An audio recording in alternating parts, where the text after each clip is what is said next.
Hey everybody, Jason Burmis here, and welcome to yet another episode of Mixed Martial Mindset with my good buddy and MMA legend, John Fitch.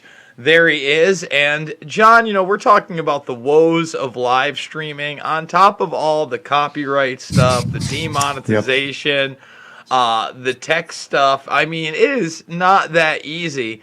And you and I both are on this side platform over here, Rockfin, and I'm glad to be on it because today I actually did a video called "Shocking: A Cult Film Exposes Plan to, I think, Control the World in 1973," and I put it up. It immediately got pulled from YouTube. I went through, and then it got a copyright and a block copyright, so don't share it.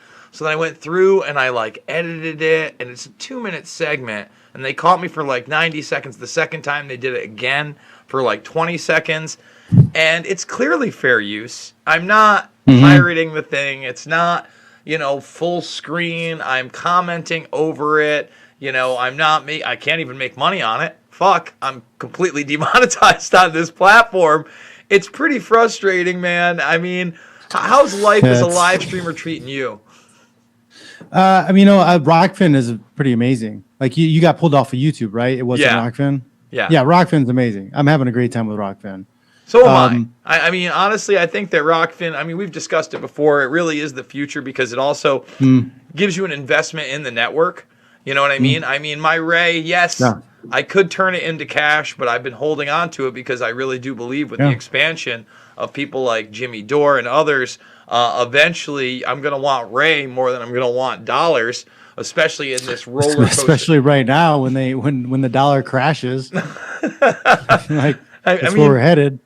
You're hoping. You know what? It's really scary and it's really conspiratorial or whatever, but it's really, from everything that I'm taking in, it looks like they're the people who want the, one world, new world order crap. They want to crash everything because then the military can come in, they can take over and rule over the poor people. People will be starving and will have to line up for rations. It'll be a forced socialism, forced communism type of situation when really it's just a style of feudalism being forced down, a tech feudalism being forced down our throats again. I 100% agree. It's what I talk about constantly. It's just, and it's kind of wild to me.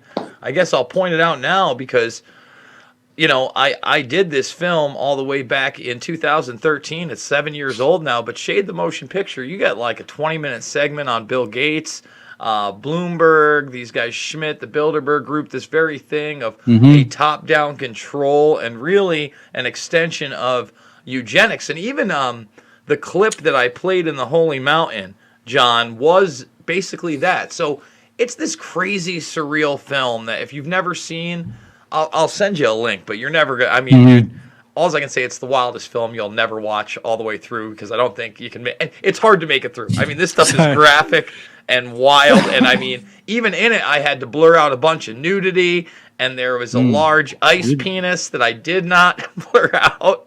Gigantic ice penis, John. Yes, humongous ice penis. That's why I didn't like to watch, man. There's too much blue penis. Well, I'll tell you what.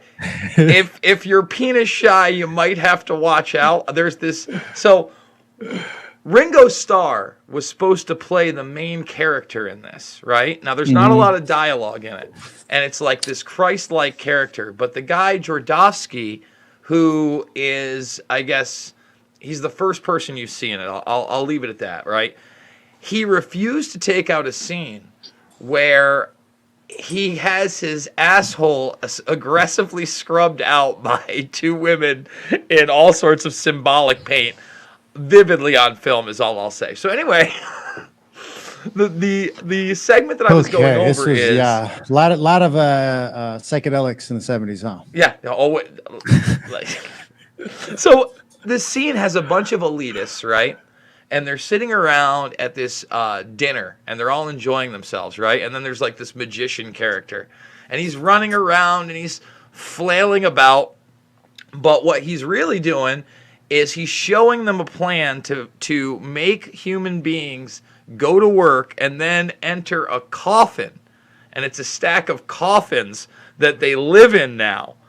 And you know what? The pods. It looks exactly like the Matrix. You know what? I'm gonna just try to show. Let's see what we got here. I'm just gonna show a small segment of it. I don't want to get it pulled. You know, God forbid we ever get pulled on this thing.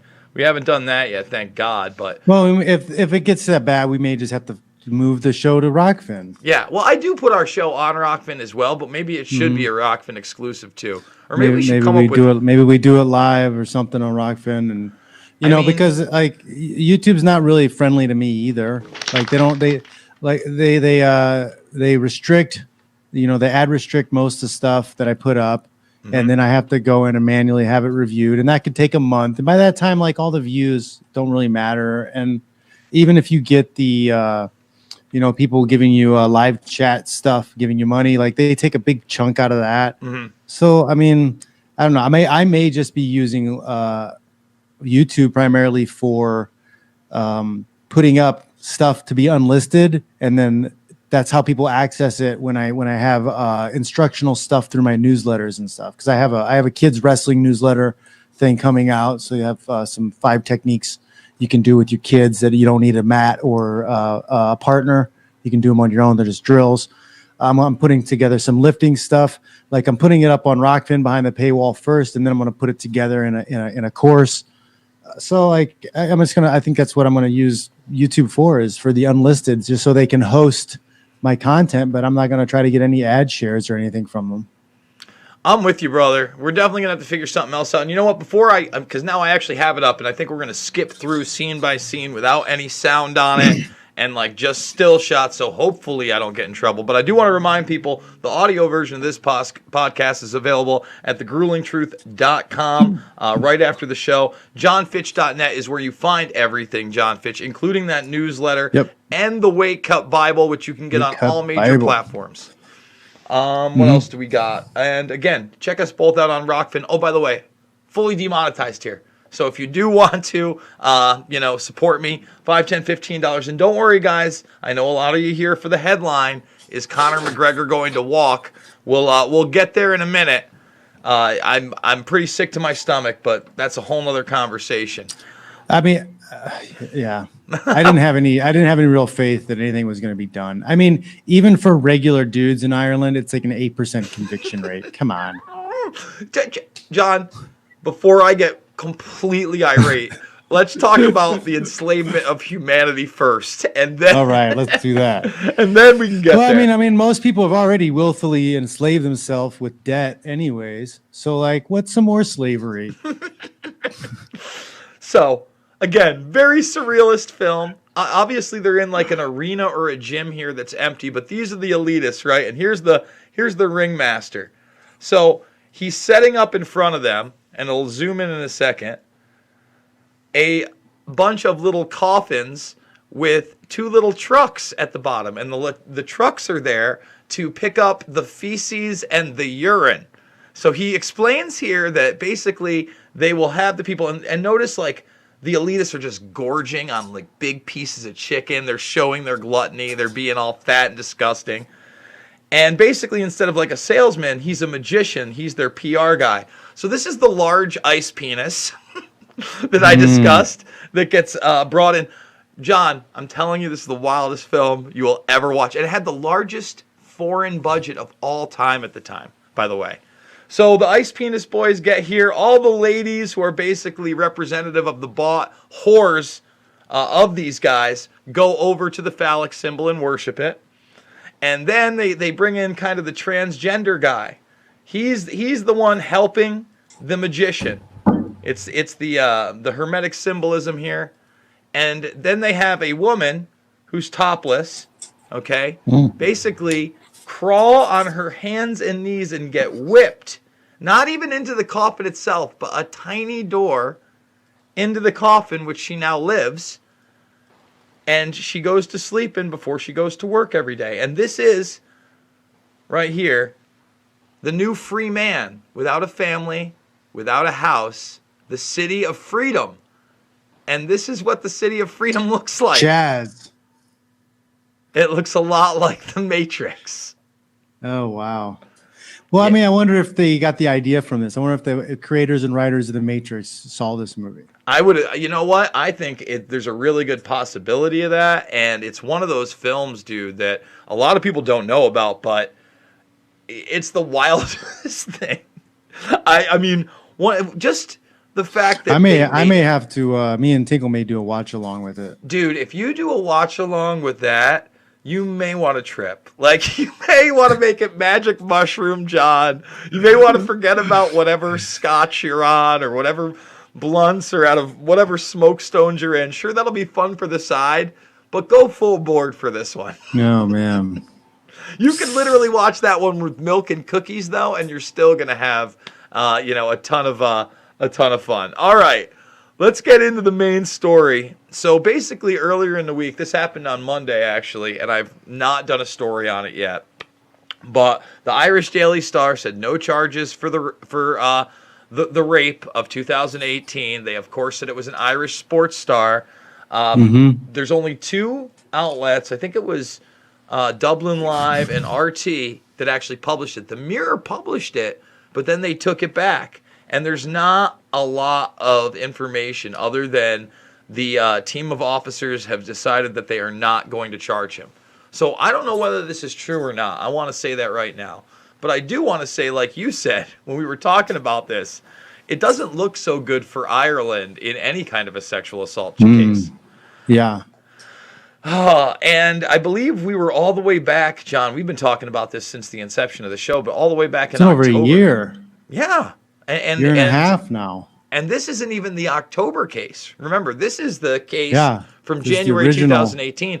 So, again, guys, I'm going to say it like he said it. All that evidence doesn't mean it didn't happen.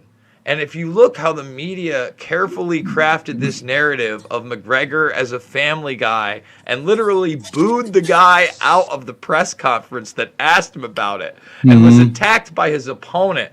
I mean, we live in a time of great deceit. They're telling us that we need to. We've always lived in a time of great deceit. Like it's persuasion. That's what it all is. There's no truth. It's not about truth. It has always been about persuasion. And with humans, it's what can you get people to believe? And usually, facts don't really do it. Facts are more important than feelings. But like your facts don't matter against feelings. So let's talk about that. That's why people on the left are very feminine, and they don't care about facts. They care about their feeling. The feminine always cares about feelings. They don't care about rational thought. So you see it all the time. That's why the left can't meme. That's why you can't do the whataboutism or say or correct them about, hey, well, this person did this thing also. Like it doesn't register because it doesn't elicit any feelings. Like you can't tell somebody on the left anything bad about Obama, show them evidence that he did something wrong. They're not going to listen. They don't care. But they're just saying, oh, you're saying something bad because he's a black guy. You know what I find even more bizarre, though? There are certain things that they won't even attack Trump with you on. Like if you say, well, I don't like Guantanamo Bay, and I think that we shouldn't be in Syria, and, and then all of a sudden it's like, whoa, we that's actually, he's doing a great job there. But then if I say, hey, it's a good thing he got us out of the World Health Organization that doesn't seem to be right about any of this. And is owned by China. There's all kinds of stuff coming out with China about China paying people off and owning crap. I mean, come on, we've known that forever. That's my point, though. Like, the evidence is coming out. I mean, folks, there was a huge Rockefeller push back in the 70s with Kissinger, with Nixon, with that administration. Taking the dollar off the gold standard? Come on. I mean, you got to understand. Where do you think that was going to go? What do you think they did with George H.W. Bush when they couldn't get him elected before he was the head of the CIA and then vice president? He was an ambassador to China. George H.W. Bush's resume literally reads like, demon seed. Dude, he killed JFK, worked with China, he stole an election for his son. Was in the White House on the morning of 9/11, then met with one of bin Laden's relatives later in the day at a meeting for fucking... Dudes. Yeah, exactly. Damn. Yeah, I know. But all that's conspiracy theory, John. None of that's Hey true. man, but George, hey, but W was on Helen, so or Ellen, so everything's cool. Everything's cool. He said some bad stuff about the orange guy. It's cool. So you see the meme somebody put up that it was like, oh, W. Bush killed Saddam, Obama killed Bin Laden, and then Trump killed 100,000 Americans. Like, Oh my God. wait a minute. What about the million Iraqis that W killed? What about all the drone bombing victims? What about the 16-year-old American citizen that got zero due process and got drone bombed because of association? What about having a kill list? Get out of here. These people are insane. But you tell any of these facts to these people, they do not care because their feelings are all that matters to them. Yeah. Again, if you look at just Syria, you say, listen, Operation Timber Sycamore did not start during even the Bush administration. Don't get me wrong, they wanted to go into Syria too, but they took action under the Obama administration, period. That's when the CIA went in there. That's when ISIS started to form.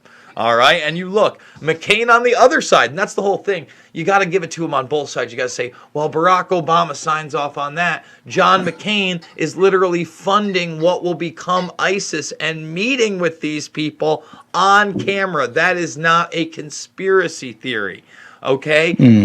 I mean, it's so bizarre. I never thought we would be in a world, number one, where there was some kind of weird global lockdown. I literally just got my plates in the mail an hour ago, John. I might actually be able to drive my car that I've had insured for 3 weeks now, and I might actually be able to hit the road. We might be doing this from the road next week. But I can't fucking now say that I think we need police officers, and I can't say I don't think it's a good idea to have 6 blocks of anarchy in Seattle. Like, are you ready to go into the green zone? I think I kind of think the whole Chad situation is going to turn out to benefit normal, regular, sane, rational people, because this is basically the dog caught the car. Okay. And then it's like watching them try to figure out what to do with the car is kind of hilarious. Like the guy tearing up, tearing up stuff downtown to try to make a garden. Like in the worst possible place to make a garden, and I don't know. I've been laughing at it. I'm considering going. I mean, I haven't decided against it. I'm considering going. I'm thinking I might. Maybe I fly there first. The thing is I actually don't have a problem with communities like separating from the government and doing things themselves. Me neither. I just think these people are very spoiled, privileged people who have no idea what they're doing. Well, here's the thing. What if you lived in that zone, right? Now, all of a sudden, the police are banned. That's a little frightening. I want accountability, man. I mean, I think that the idea... I also think the people that have been living there, though, have watched this develop over time. So I don't think it can't be that big of a surprise. Like, I think all the people that known that the crazy people are moving in, and it's all these people. How could you live in that situation where everybody is so emotional about everything? It's just, I couldn't take it. I'd have to get out of there. I guess, man. But you're in an urban area in a pretty big city. I could see people who have been there 20, 30 years. You watch that show Portlandia? I've seen it. Yeah. So I mean, like it's a joke. It's a comedy, but I guarantee there's people that are not far off from that. And like if you're running into that everywhere you go in businesses, like I'm just face palming, and I'm not gonna be able to handle it for much longer. The thing with the Bay Area is there are a lot of people who are right wing, but they're just quiet. And then there's a lot of people who are lefties, but they have money. So when their comfort gets destabilized because of this stuff, they'll turn conservative quick because they want their money to buy them comfort. And if the people are raging and tearing things down and doing crazy stuff, like they don't like that. They're going to end up leaving, or they're going to secretly vote a different direction. I don't know, man. I feel like this is, I mean, we were talking about right before, just like, how is the economy going to survive all this? I'm not sure how open you are, but like, so basically a bunch of places in upstate New York went to face 3. And nobody's following the actual social distancing guidelines. And now everybody's afraid, and we've also created a big snitch force. So there were over 25,000 complaints called in to New York. Who's gonna do something about it? They got rid of the police. Didn't they just get rid of like their plain clothes unit or something in New York City? Well, here's the thing. So yesterday, Cuomo goes on TV, and he threatens to shut down. He's a murderer, by the way. Absolute murderer. He should be in prison for murder. He sent a bunch of sick people to old folks' homes and people died. He's a murderer. Him and George Bush, murderers. I can't disagree with Mr. Fitch, folks. And the thing is, he smiled all the way. And then Chris Rock is cracking jokes about people dying of coronavirus. And Cuomo thinks it's hilarious. If that were Trump laughing at that same joke, it would have made headlines. They didn't touch it in the media. Again, they've been praising this guy. But anyway, this is what he did. He basically said he would re-shut down Manhattan and the Hamptons. He threatened to do that, to roll them back. And then he also threatened to shut down local police forces and governments that did not carry it out. For things like bars, especially, it's up to the state liquor authority. And he said he was going to send in undercover SLA agents to these places and possibly shut them down and take their liquor licenses. I mean, this is the type of shit people are dealing with even now, trying to reopen their business. They're trying to destroy small businesses. They're trying to destroy all businesses, and they do want to defund the police, and they want to pull the police back because they want chaos. They want people poor and starving. And then you've got the National Guard and the military ready to step in and put down martial law. Yeah. And here's the other thing. I think, again, the automation nation is coming. I think they want more robot police. They want Spot the DARPA robot, not just in Singapore, but in Central Park as well. So Spot will just come over and issue you a ticket, and he'll scan your face all nice. And he'll have a minigun strapped to his back.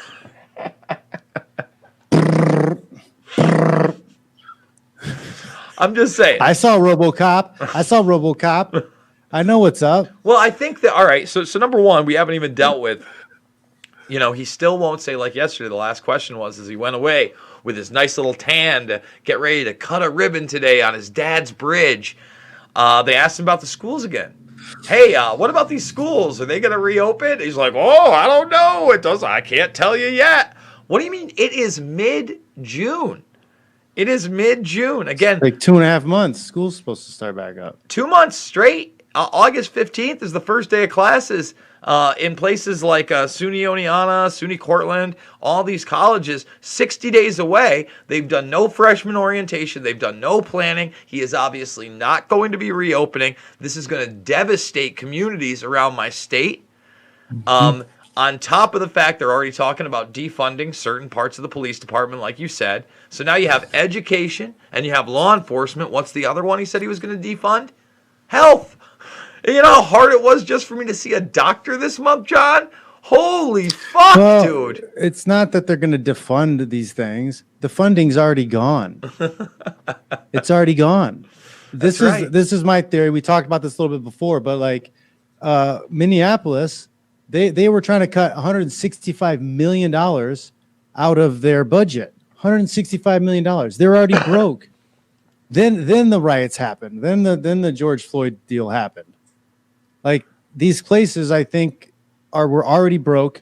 They already had to cut this stuff. So they're like, screw it. Let's put bricks up around and let everybody riot. And then they're going to ask for the government to bail them out. And that's going to crash the economy further because the dollar is going to become worthless because they're just going to have to print more money to pay off these these cities that are bankrupt. Well, I mean, the stock market hasn't been doing the past few days, but still it seems extremely inflated. You are seeing more businesses now announcing the large layoffs. I saw, another fitness company go under. But we still got the UFC. Huh? We had a fight night that must have caught him. Still got fights. And pretty cheaply put on. Not a lot of big names. Did you watch all of them? I can't even remember what I started at. I have I'll look at I started a little bit before the main card. But I didn't notice any, I didn't really recognize any of the names, and I didn't Yeah, I wasn't. I don't. No, they didn't. No one really stepped out. The Epagoya or Akopava, Oh, I'm not even over there Maryland. yet, but I mean, let's Yeah, just go over the prelims quick because I did watch them, and the first three were all under a minute. So the first three Maria. fights, Yeah, you had Christian Aguilera versus Anthony Ivy. He KOs him in under a minute, put him in trouble in the first 30 seconds after being patient, put him up against the cage, and basically finished him off. yeah. Tyson So Nam. that was one of the things that stuck out. There was a lot of fights that ended quickly, and people were like, "Oh, cool, great, fights are finishing fast." But like that generally means that it was a mismatch, and they put somebody in there knowing that they're probably going to get beat badly. It's not an accident. It's not like somebody, they stepped up and they did something amazing. It's that the UFC knows, especially if these guys have gone and trained at the UFC Performance Institute and they've given up all their stats and data to these guys. Like the matchmaking is done on purpose to like, let's get this guy fucked up. Like Joe Silva said that I talked to Gray Maynard last night and he talked about how they gave him Roger Huerta because he was supposed to break Roger Huerta's arm. That's what Joe Silva told him. Really?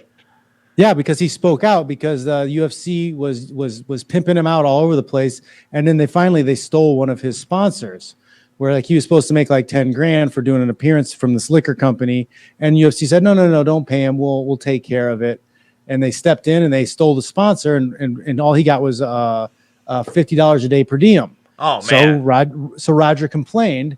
So because he complained, Joe Silva gave him a fight with Gray Maynard, and Gray Maynard was sent to hurt him bad.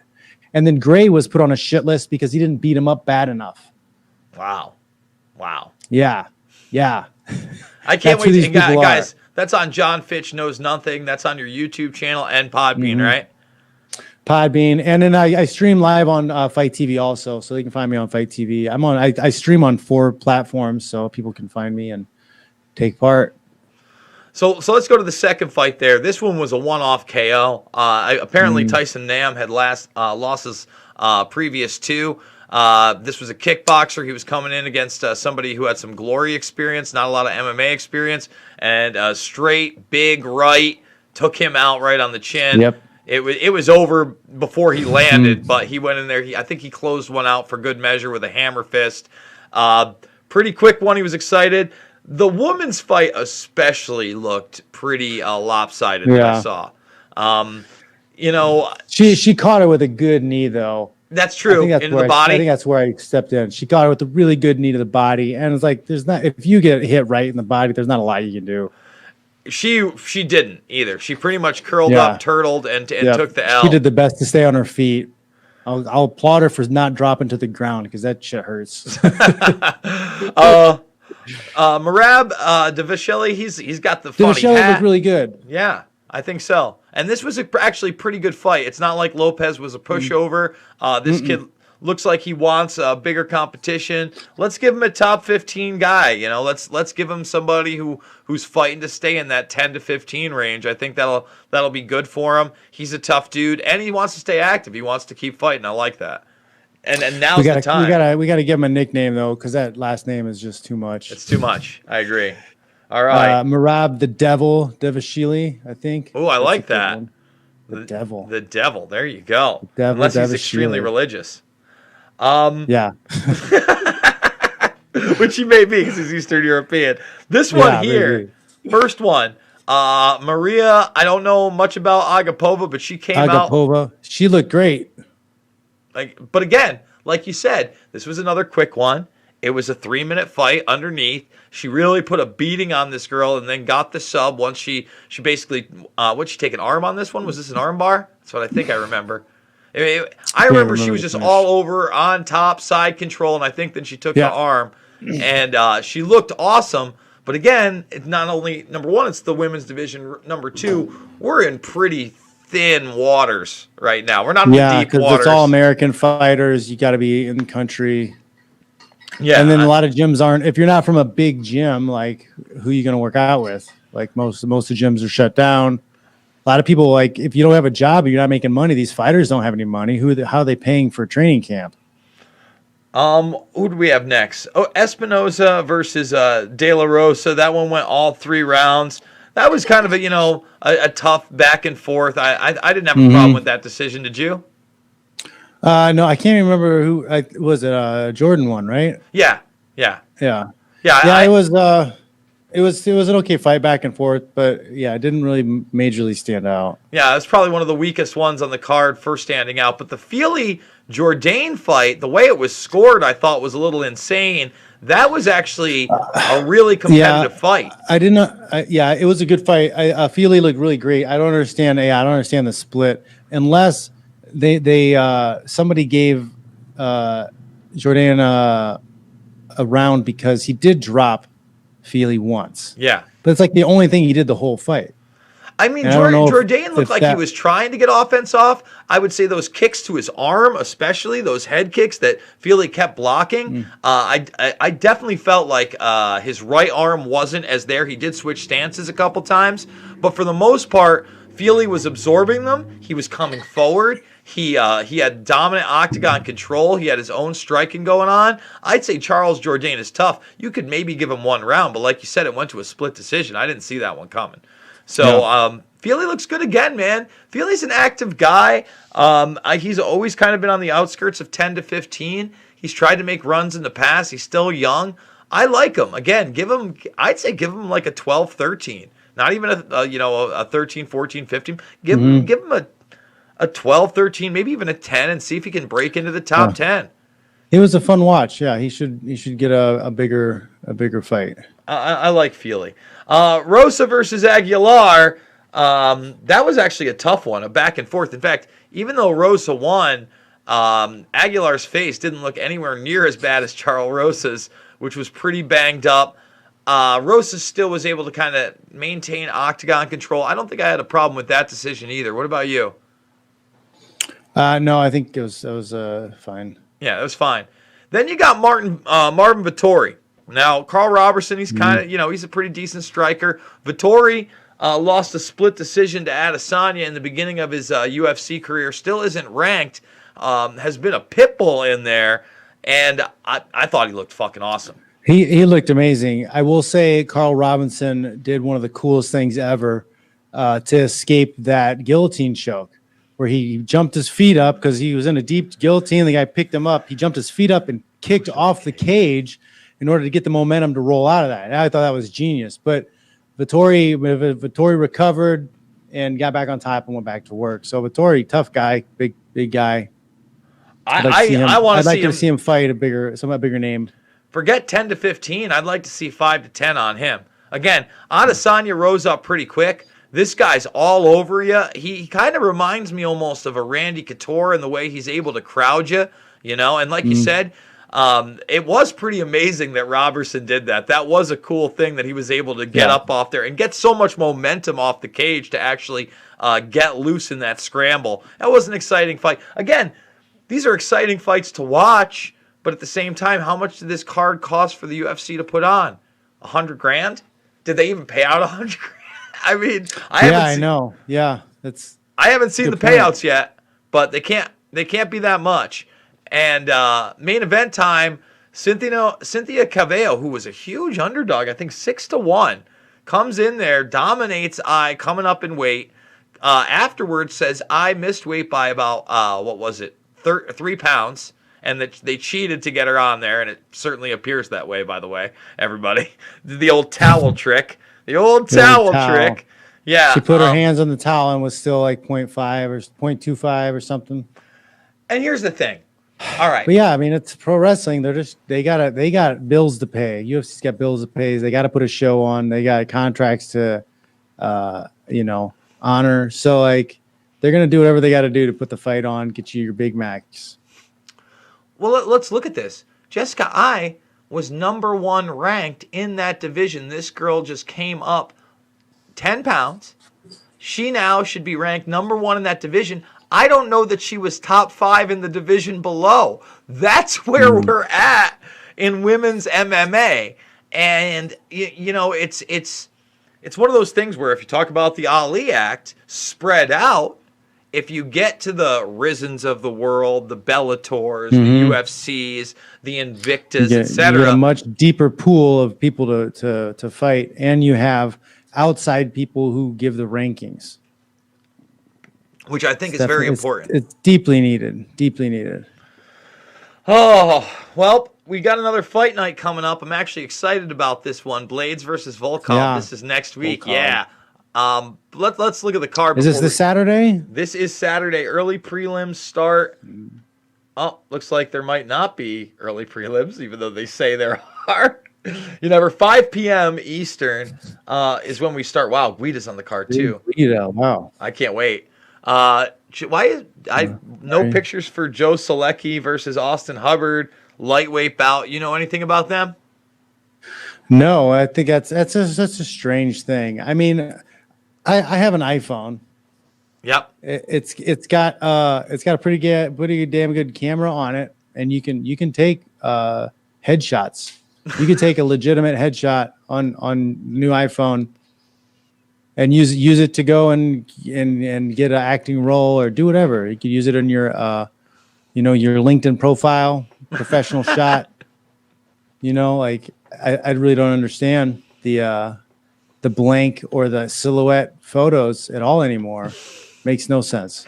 I'm with you there, John. It doesn't seem like the technology is it's just out of the lazy. grasp. It seems very lazy. I mean, you're talking about you got professional fighters who are bringing in hundreds of millions of dollars for you a year, and they can't even afford to get a headshot to you. I'm with you. Roxanne Modafferi versus... Like, what kind of promoter are you? You're supposed to promote these people. You don't got a fucking photo of them. Jesus Christ. And honestly, this is the first time I'm seeing this, right? I didn't even know this card was on until this fight night card, right? They didn't promote this. And this fight night card actually looks pretty stacked for me just like going through it. Roxanne Modafferi, she's decent. She's fun to watch. She's been around a long for a time. while. Fun to watch, yeah. Yeah, and it's a 5 versus 6. Lauren Murphy. That's a good matchup. There's two girls I do see quite a bit in the UFC. I've seen improvement on both. And this is the second prelim fight. Okay, I like that. Matt Frivola.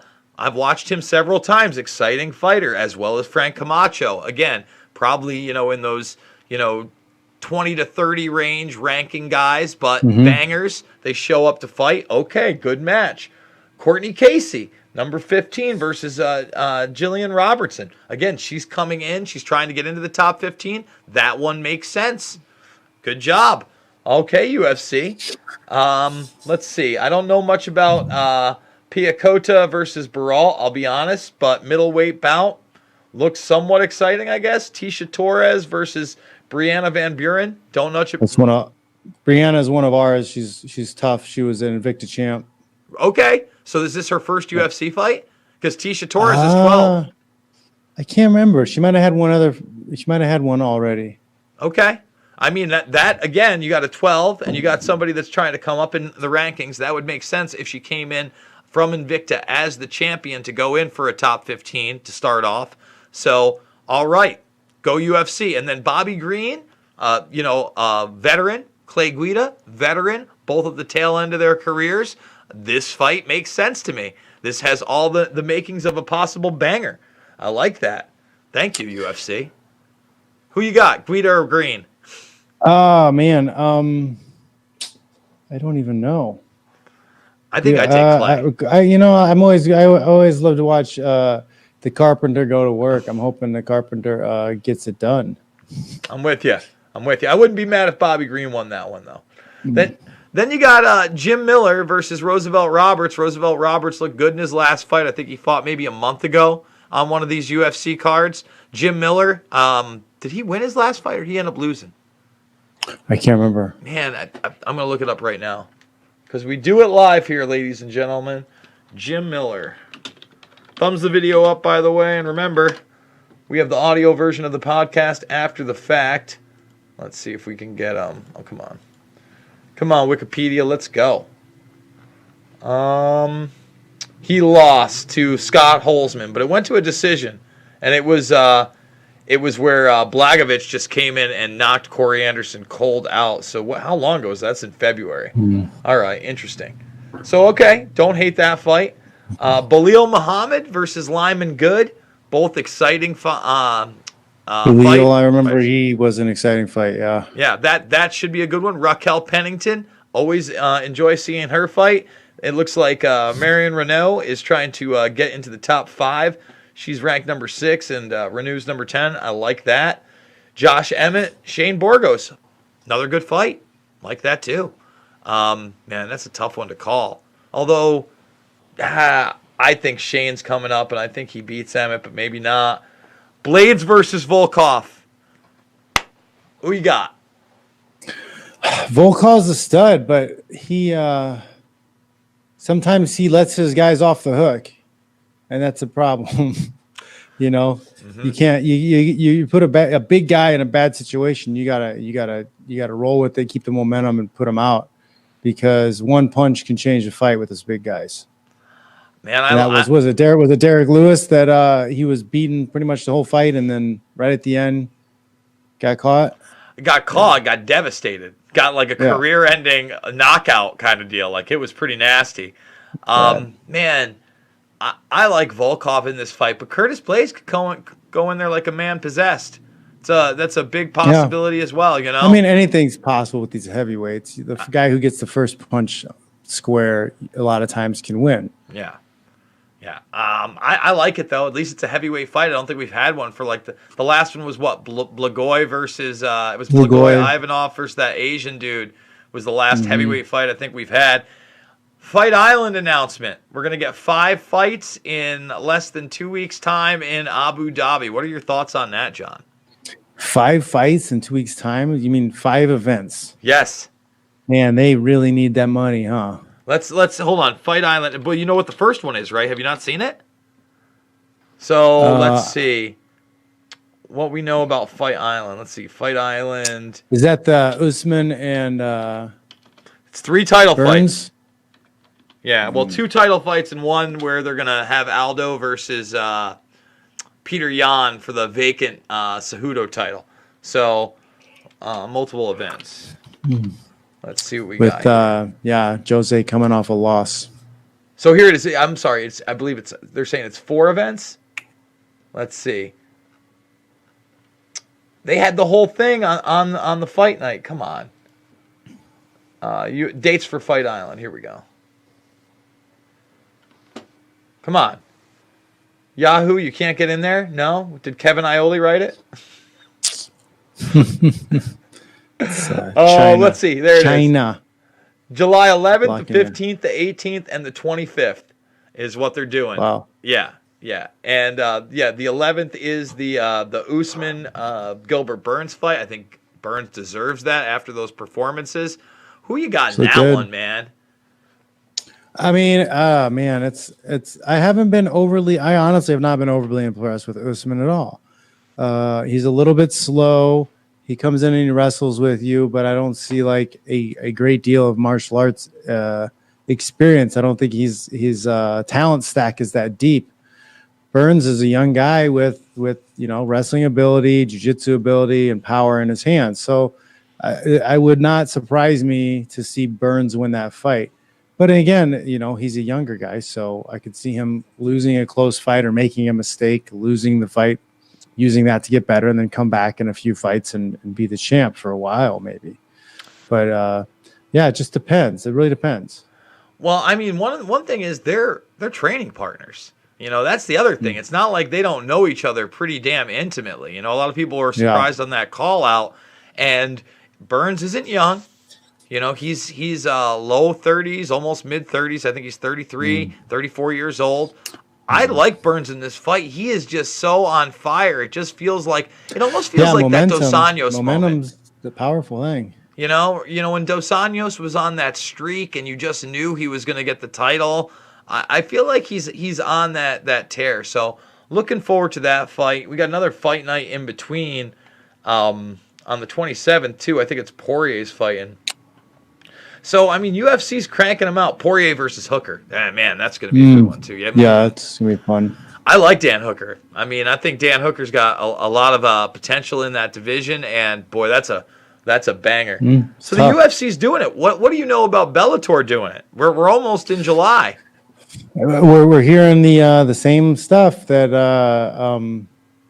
third week I heard third week in July, possibly the 17th. But there's issues because they wanted to do it in sound studios in LA, and LA is on fire. So I don't know if they can do it in LA. I think they may have to go to Oklahoma. Oklahoma never shut down. So I think they need to find an affiliate studio, CBS affiliate, whatever, in Oklahoma, and just do it there. I mean, like, you don't need to be in a place with a big crowd or whatever. It's going to be a studio. It's a closed set. So let's just do it there. I'm with you, man. I mean, and every week that they're waiting, they're losing ground and losing the potential to, get the eyeballs on them. Like, if they were smart, they would have rolled it out for July 1st. I'd done everything they could have, like you said, not waited on Viacom lots or CBS lots or whatever they needed to, gone to one of these states and started moving fighters in and getting things prepared. However, Dana White has talked about all the hurdles he's had to go through. Yeah. You wonder if Scott Coker is able to grease those same wheels when we're talking about health commissions and local governments. Dana has the backup of WME, which is a big, powerful company. Like, they covered up Harvey Weinstein's rapes for a very long time. People talk about how they had their own private security force where they would spy on people and threaten people and basically do terrorist type shit. Yeah, no, the Black Cuban. Did you hear? Did you hear they confirmed Harvey's mangina this week? All right, what John. What is that? So, listen, so check it out, Fitch. One of the things that I thought one of the reasons I thought he was definitely going to get off is one of the accusers had said essentially that he didn't really even have a penis at some point, like he had no balls, and that he had this weird, vagina type thing, right? So everybody's like, that can't be true, but at the same time, they showed medical pictures around to the jurors. In reality, it looks like it was one of the things that actually sealed the deal to convict him, because he had something called Ganniers. I'm going to type it in. Weinstein. Wow. Let's so see. That's he had a micro penis. It wasn't the micro penis so much. He had an infection known as Fournier's gangrene that goes up through, and sometimes you not only need a skin graft because you have a large scar where your nether grundle is, but in his case apparently he had to have his testicles removed on top of it. So he had. So when was that? So is this he probably he banged some child in some third world country or something and caught something? I have no idea, but it's very disturbing. I got gangrene in my penis. Whoops.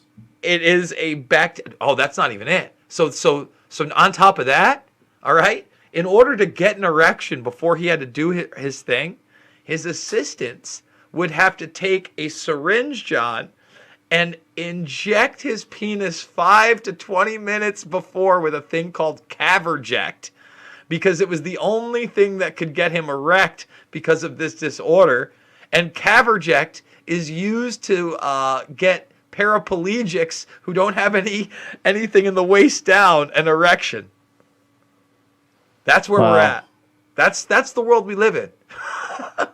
That's insanity. That's wild. Oh my goodness. So yeah, when you think it can't get any weirder, that's the bizarrest thing ever. Wow.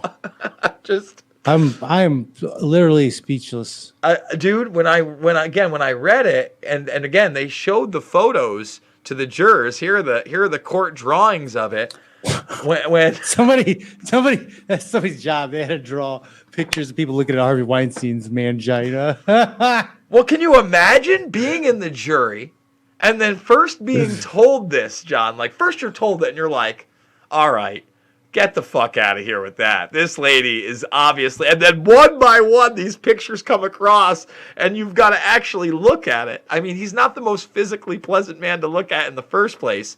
But now you're looking at it naked. It's oh man. I think we're going to leave it on that because I got a 7 o'clock video coming up, folks. I want to remind everybody that you can check out the audio version of this fine, family, fun, friendly podcast over on thegruelingtruth.com. You can get everything John Fitch on johnfitch.net. That's how you sign up for the newsletter. That's how you buy the Weight Cut Bible and so much more.